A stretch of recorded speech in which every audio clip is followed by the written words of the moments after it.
Hello, and welcome to the Virtual Community Development Action Plan Public Input Session. Today, we would like to welcome you and have introductions with our City Manager, Dr. Woodruff, Tracy Jackson, myself, Director of Neighborhood Improvement Services, and Pamela Trafton, our Neighborhood Improvement Services Coordinator. Would also like to recognize our council liaison, Councilmember Brian Jackson, who is a liaison to our Neighborhood Improvement Services Advisory Committee, where we have Willie Smith as our chair and Steve Forney as our vice chair. The Neighborhood Improvement Services Advisory Committee advises City Council, help us to design our programs, review our programs, give advice to staff, and also help us gather citizen input. Today's agenda includes our mission and purpose of this meeting, the citizens of Jacksonville who will benefit from the HUD funding that we will be receiving, and some descriptions of our CDBG program. Our mission is to connect Jacksonville's diverse communities and neighborhoods with their city government to facilitate effective public participation, enhance economic opportunity, and implement community-based strategies to improve the quality of life for our citizens. So the purpose of this meeting is to gain citizens' input for our annual action plans for fiscal year 22. We anticipate gathering information on priority community development needs, and we would like to also identify priorities previously gathered in our 5-year consolidated plan. We also have to make sure that we benefit low to moderate income persons, remove slum and blight, and address our urgent needs such as in a national disaster. HUD also have goals to provide decent, safe, sanitary housing, to provide a suitable living environment, and expand economic opportunities in our communities. Those eligible activities to carry out the goals include public facilities and improvements, public services, housing construction and rehabilitation, and demolition and clearance.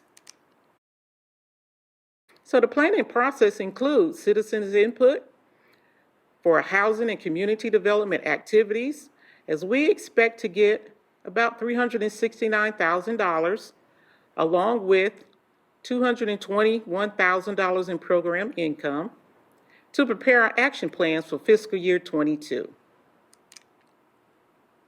The action plan gives action to our 5-year consolidated plan. And in that plan, we're going to list activities, outcomes, and our budget.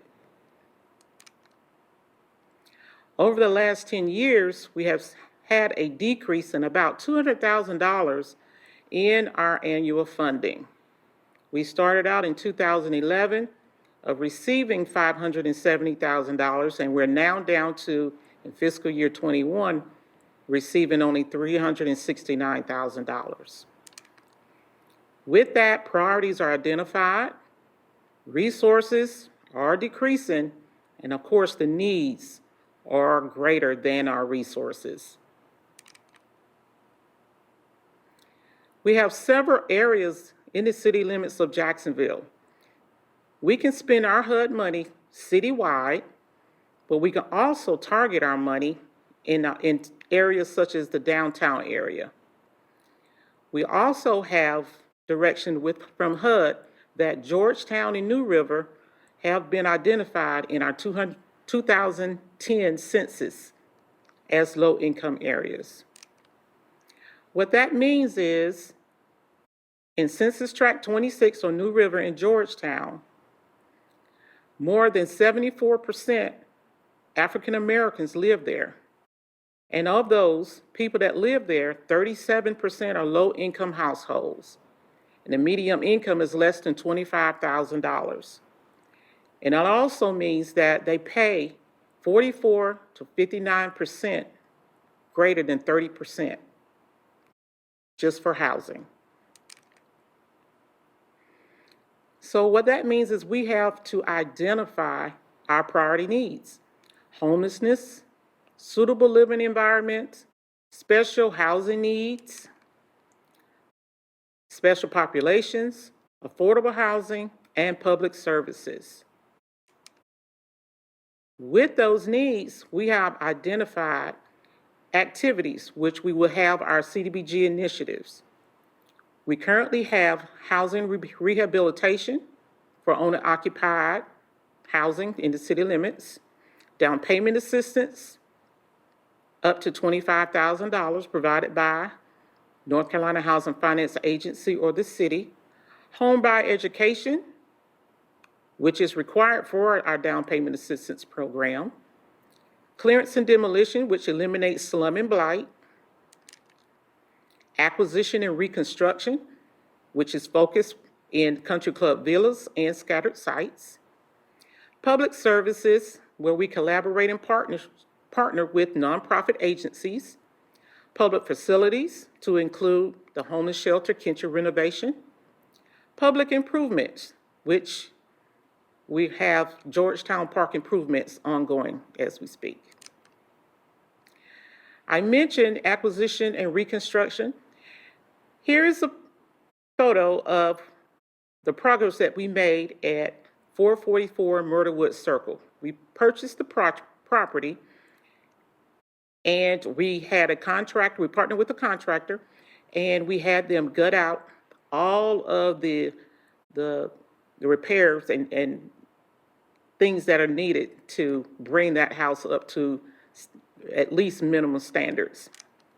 This is ongoing and during the construction. And now we have a completely renovated unit at 444 Myrtlewood Circle. And that's how we use our CDBG dollars, just one activity. So your input is needed. Now you've seen what Community Development Block Grant has to offer. What priorities would you like to see us focus on during the next year? Your input is welcome. You can go to our Facebook page at Jacksonville NC Government. You can call 910-938-5269.